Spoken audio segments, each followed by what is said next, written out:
Добар ден. Денеска на кеот на реката Вардар потпишавме меморандум за соработка во кој што ги нотира со Сдруженијето на Точак, Сдруженијето на граѓани на Точак, со кој што ги нотиравме основните елементи кои што мора да бидат исполнети ако сакаме Скопје да стане град во кој што возењето велосипед, користењето на велосипед како превозно средство да биде лесно и возможно. Задоволен сум што заложбите предвидени во нашата програма се на иста линија со мерките за кои што се залага иницијативата на Точак. Заедничката соработка е добра појдовна основа да успееме во нашата заедничка цел, а тоа е Скопје да стане вистински велоград. Придобивките од тоа се многубројни, ќе имаме почист воздух, помалку густ сообраќај, ќе имаме поздрави граѓани. За да се постигне тоа, неопходно е системски и систематски да се работи, да се создадат соодветни услови за велосипедистите. Затоа, нашата програма, но и денес подпишаниот меморандум, предвидува низа мерки кои што сето ова ќе го исполнат. За некои од нив се предвидени и конкретни временски рокови.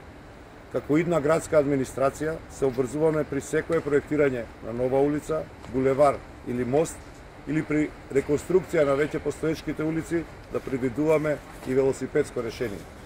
Истовремено, итно ќе ги деблокираме постоечките велосипедски патеки кај поштадот Македонија, кеот на реката Вардар и Стоковна куќа мост.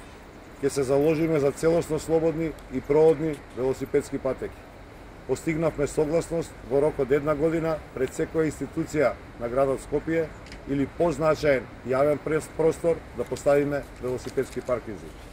Она што е за нас особено важно е конечно да се изведат рутите од Чаир до центар и од Кисела вода до Ѓорче Петров, со што на велосипед без сообраќаен метеж ќе може да се дојде од едниот до другиот крај на градот. Идејата Скопје да стане велоград е возможна и остварлива. Потребно е само да сакаме да го направиме тоа, да работиме на тоа и да сме упорни. Идната градска администрација на Скопје, јас како градоначалник на Скопје, ќе го развиваме во вистински европски град, особено во условите на велосипедистите. Затоа, почитувани граѓани, на 15 октомври ве повикувам да гласаме за бројот 19, да гласаме за промени, да гласаме за модерно Скопје. Благодарам. Најпрво да изразам благодарност дека иницијатива на кандидатот Петре Шилегов сме поканети тука да подпишеме меморандум за соработка за да ги потврдиме неговите намери за креирање на Скопје, град каде што велосипедистите ќе се движат безбедно. Да кажеме дека според тоа што го пише во неговата програма и тоа што сега го има изјавено, веруваме дека е на прав пат да се направат безбедни услови за сообраќање. Веруваме дека треба да се работи многу за да биде тоа успешно. Во овој меморандум ги напишавме битните точки како да стигне до тоа и да изразиме нашата желба за соработка по изборите, да сите работи кои што ги прави за секој булевар, за секој мост, за секоја патека, да помогнеме да биде направена правилно за да може да има добар сообраќај за сите.